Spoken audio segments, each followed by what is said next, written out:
V letu 2022 je Kamišibaj prehodil 10 let svoje poti na Slovenskem. Je pomemben del slovenske kulture in ne nazadnje tudi naše, belokranjske. Ob tem jubileju smo v Črnomlju gostili 10. slovenski festival Kamišibaja. In kako se je naše praznovanje pravzaprav začelo?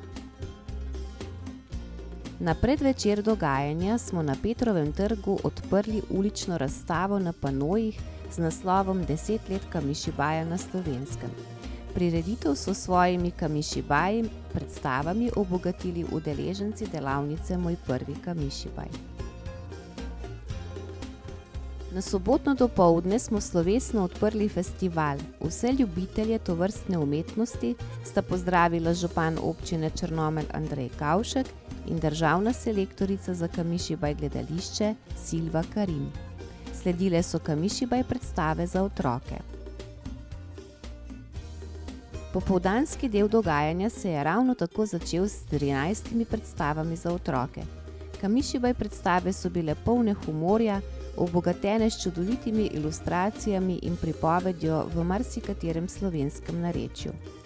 Dan se je prevesil v noč in ob 20. uri smo slovesno odprli razstavo magistra Igorja Cvetka, pionirja slovenskega Kamišibaja, z naslovom Zamrznjeni Kamišibaj.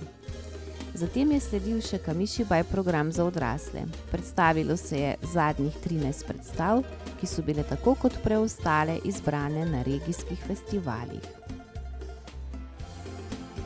Nedeljski in hkrati zadnji del dogajanja je sklenila okrogla miza z naslovom Poti slovenskega Kamišibaja v 10 letih.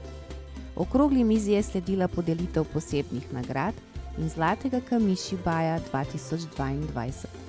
Tričlanska komisija, ki so jo sestavljali lutkarica in kamišibajkarica Tatjana Grabrijan, avtorica, urednica in pripovedovalka ljudskih pravljic Irena Cerar in akademski slikar Robert Lozar, je najvišjo stanovsko nagrado za leto 2022 podelila Igorju Cvetku. Letos bo med 16. in 17. septembrom v Črnomlju potekal 11. slovenski festival Kamišibaj gledališča. Že sedaj vas v imenu vseh organizatorjev z velikim navdušenjem vabimo, da vas pot zanese v deželo belih brez in bogatih zgodb papirnatega gledališča.